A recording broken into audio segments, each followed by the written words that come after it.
Hey everyone, how's it going? You're watching Koki Lumpur. In today's video, I'd like to talk about something related to my favorite topic on this channel again, which is why you should always be thinking of ways to derive an income, start a side business, so that you can stop depending on that monthly paycheck that you receive every month as an employee.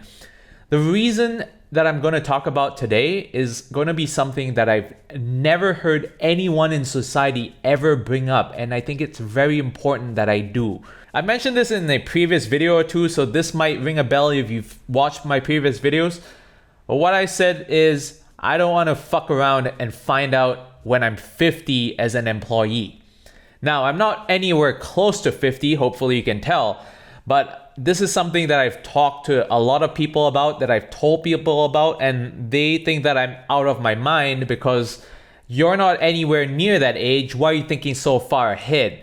Well, that's also what the two little pigs said about the big bad wolf to the third little pig, and that's why they built their shitty quality huts that were easily blown down and subsequently invaded by the big bad wolf, is because they don't think long term. You're not going to be in your 20s or 30s or 40s forever. There will be a point where you will reach that age. And at that age, it is incredibly common for you to not just have a bunch of savings, which is something that people like to use as a cop-out. Well, when you're older, you'll have a lot more savings or a bigger cushion. So why are you worrying about that? If you get laid off, just get another job, bro, at that age.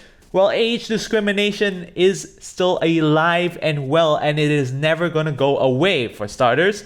And the other thing that a lot of people don't think about is that at that age, you might have a lot more savings, but you also have a lot more expenses. Chances are you're going to have a wife and kids. How many kids you have? Maybe 1, 2, sometimes 3. But each one of those kids is going to be a large expense as well. And they're going to be at that age that they're most likely not going to be in college yet at the rate that marriages and birth rates have been going. People tend to have their first kids, once they're well into their 30s. So the chances are there that your kids might still be in high school max. And you're going to have to think about ways to pay for their college or help them not have a tough time trying to figure it out, because this ain't the 80s anymore and college has gotten exponentially more expensive. You're also going to have to pay for your mortgage in the house that you live in, which is going to be a lot bigger than the tiny shoebox you have been renting as a 20-something-year-old when you're younger. And on top of that, you're probably going to have a car as well because you have kids, and no one in their right mind wants to live like a fucking 18-year-old who had a child out of wedlock and is pushing a pram on a freaking bus, unless you like to make excuses for yourself, which is what a lot of people living in Europe and Singapore like to do. They say, well, the public transportation is so good that I can push my baby around on the bus. No one actually wants to do that if they're of a sane mind. You will probably have a car to transport your pram and your baby's shit, and once you're older, you probably want to have that same car as well to take your kids to school, have a weekend out to the mall, go on a road trip or something. That's an additional expense that you probably never thought you'd have when you were in your 20s eating ramen at home and looking at the watch before it hits 11 p.m., hoping that you'll be able to catch the last train back home so that you don't have to pay for a taxi because you don't even own a car. On top of that, you're going to have retirement that you're going to have to save up for, as well as potential medical bills in the future, just in case an emergency happens once you're much older. So with all these expenses in mind, getting laid off even in your late 40s, mid 40s, 50s, 60s is going to be way more than an inconvenience. And it's going to be much harder for you to find a new job. Like I said, age discrimination is extremely real. Don't let society and their bullshit parroting try to gaslight you into believing otherwise, that we're living in modern times, so racism and age discrimination and discrimination is all going away. It's not. It's still alive and well as it was decades ago when our parents were still working. And guess what? We no longer have that stability that our parents' generation had some 30, 40, 50 years ago, where you could work a single job for most, if not all, of your working life and retire from that same company. It is extremely difficult, if not impossible, to find a single company that you can work for and be able to hold your employment with them from your 20s or 30s when you join them all the way into retirement. That's what my dad did. That's what people in his generation did. That is close to impossible today if you're in your 20s, 30s, or even 40s. You either have to be extremely lucky and or poorly paid, which might defeat the purpose of this entire video in the first place. If you're poorly paid and watching this video, you have a bigger problem to solve rather than this long-term one. So one thing that happens with age is you tend to get a higher and higher salary over time. Of course, there is a kind of ceiling, but it is extremely natural to be more well paid, maybe by far, when you're in your mid to late 40s into your 60s compared to when you were even, say, in your mid 30s. So one thing that the bean counters in HR and the investor board and the C-suite like to do is when they want to cut costs for their companies, what they're going to do is they're going to pull up that Excel and they're going to have at least two columns, which is the employee's name and their salary. And they're going to click on that salary column and they're going to sort by highest first. So when you're at the age of 40 plus, 50, 60, the tendency is that you're going to be at the top of that list when they sort by highest salaries first.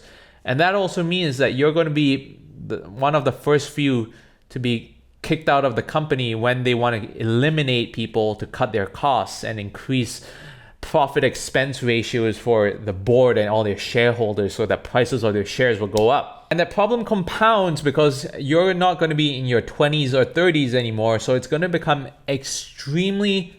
probably exponentially more difficult to find a new job. And this goes hand in hand with another video that I did last month on how the white collar employee world actually works like, because of the fact that a lot of people aren't evaluated based on the quantity or quality of the actual work that they do in their white collar job.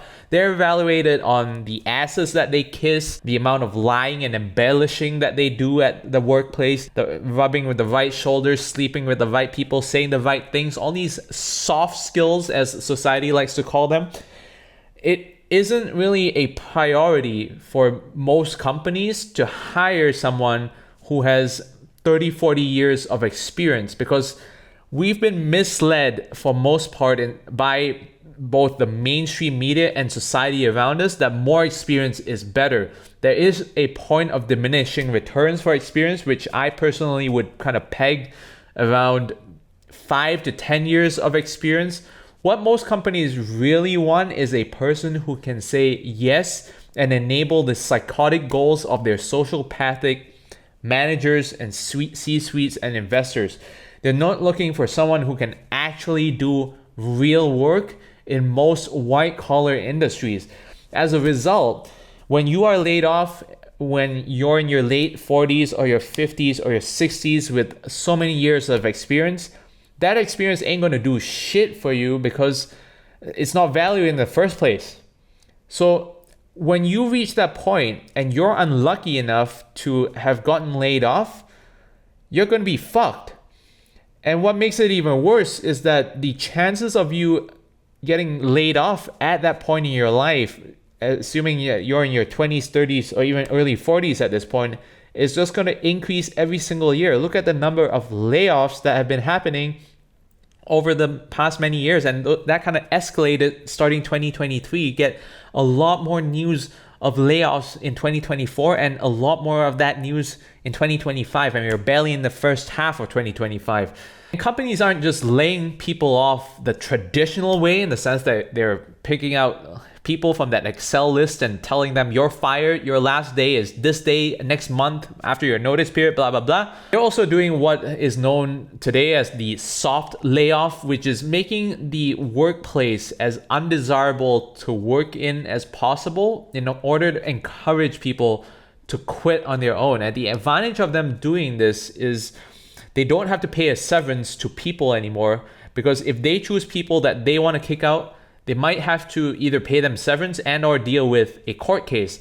if they make it so difficult, kind of like constructive dismissal in a way, but on a really macro level. A constructive dismissal, I kind of view it as a micro level, which is when a specific person or a few people are targeted. But the soft layoff is really a macro scale implementation of constructive dismissal. So the most popular example these days is the return to office policy, because we're not going to talk about this in too much detail for the purposes of this video, but I will in the future. But the long story short over there is that return to office makes it more miserable for people to want to continue working at the company, because it forces them to incur commuting costs, both financially and time-wise, that they've been used to not incurring when they were able to work from home in 2020, 2021, and sometimes even 2022. And the office environment has completely changed compared to how it was pre-2020, in the sense that most people are returning to office nowadays just to sit on their freaking laptops to dial into a virtual meeting. So they're not going to the office to work with their colleagues anymore. They're just going to the offices to dial into the same meetings that they could have dialed in from working their underpants from home. And I don't expect these hard traditional layoffs and soft layoffs to quell down anytime soon. In fact, I don't expect them to be on any sort of decline in my lifetime. For those who pay attention to the stock market, the US market basically dropped 5 to 10% across the board on Friday.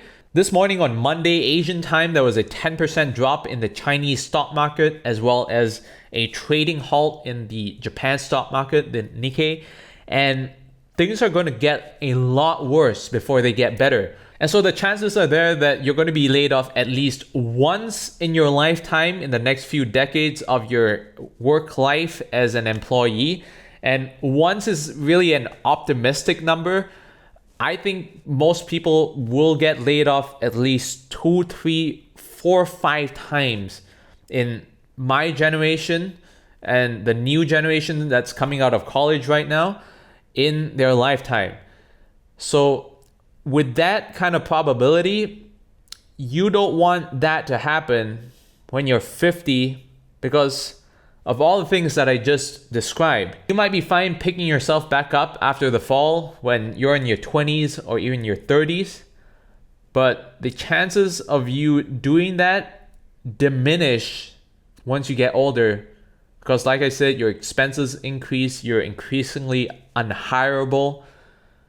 Nobody really wants to work with someone who's been formed mentally by experience. They just want a young person that they can push around and do their bidding for them. Because most of white collar work is a fancy rebrand of indentured servitude that they used to have a couple of centuries ago.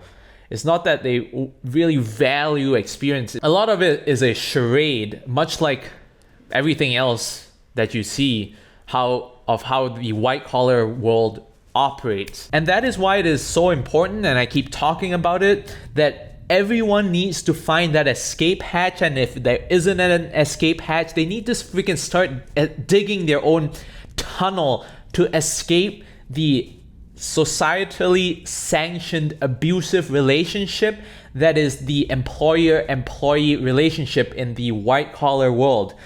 You need to get out of this dependency, because the more power you let them have over you, the more bold they become.